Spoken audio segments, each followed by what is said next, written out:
Hello. So in this video, let's identify which which classes in the online auction system should be an entity and which one should be value types. So we have item and user or entities. They have their own identity and they also have reference to other instances, and they have independent life cycles. On the other hand, address is a value type because address is the form of association with of address with the user is that of composition, where the user instance is responsible for the life cycle of the address instance, right? So the bid, but however the bid class has a problem because bid class will have a problem because bid is also could be its life cycle could be managed, and it could point to the it could use the identity of item when it is a collection of bids. But bid, you can also have the notion of a successful bid, which is a reference to one of the bids in the collection of bids for that item. So bid has to be, as you can see, has to have its own identity and hence is an entity and not a value type.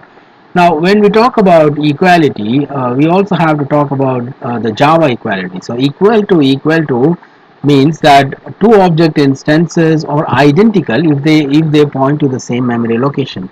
Whereas you have equals, which means that two objects have the same value if the dot equals method is true for the two different instances and they belong to the same class. Now persistence brings in another way of another equality, another identity called the primary key. So a primary key is one which, if for two rows, the primary keys are if the primary key for two object instances, if they are the same, then they point to the same row in the table, right? Now there can be several candidate keys. These candidate keys could be one or several columns together, which can be a primary key. We talk about a natural primary key like a social security number, which which also has a meaning outside of the database, right? So it is by experience that natural keys could cause problems in the long run. So a primary key has to be unique, and it has to be constant, and it is required, meaning it's not null. Right? And few entity properties satisfy these requirements, but some could not be efficiently indexed. So the recommendation is to have surrogate keys. Right? So surrogate keys have no meaning, no business meaning, but they are there only to provide that uniqueness for every row of the table. So we will use an ID at ID annotation, and we use a generation strategy as supported by the underlying database. Let's see how this can be done in code.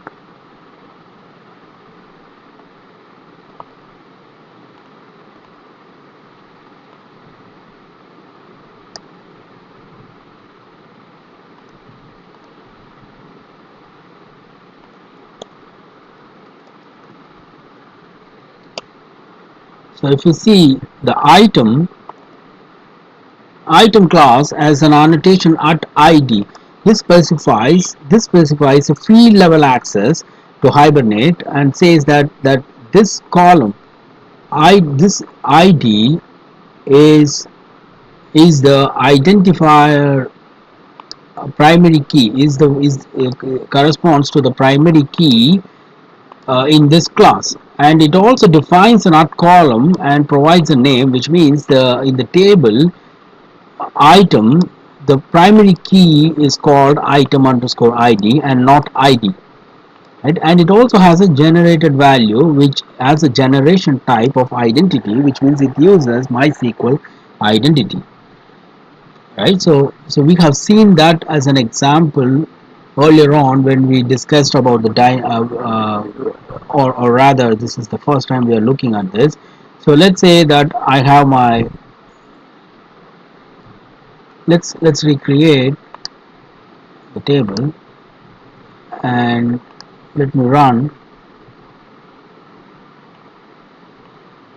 This inserts one item record into the database.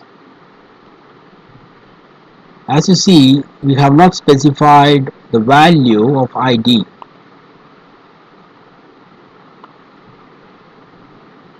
If you see select item,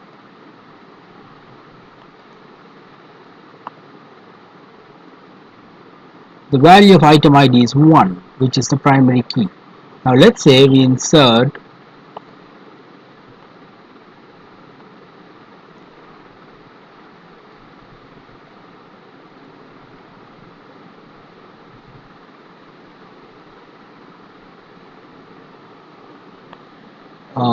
so rather let's insert two records.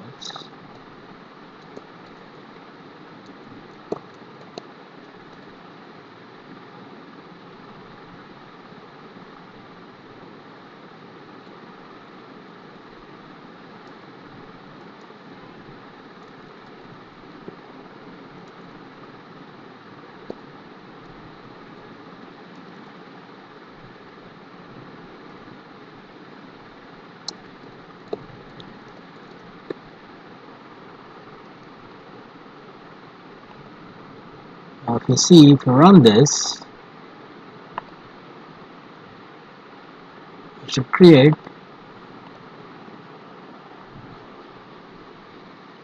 two more records with the primary key 2 and 3.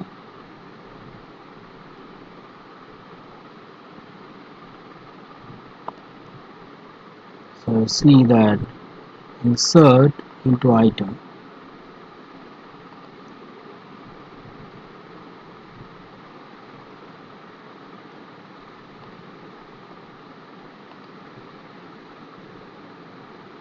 That's it. So you have pen, you also have the Shakespeare. That's how you specify the identity metadata to the primary key field of the table.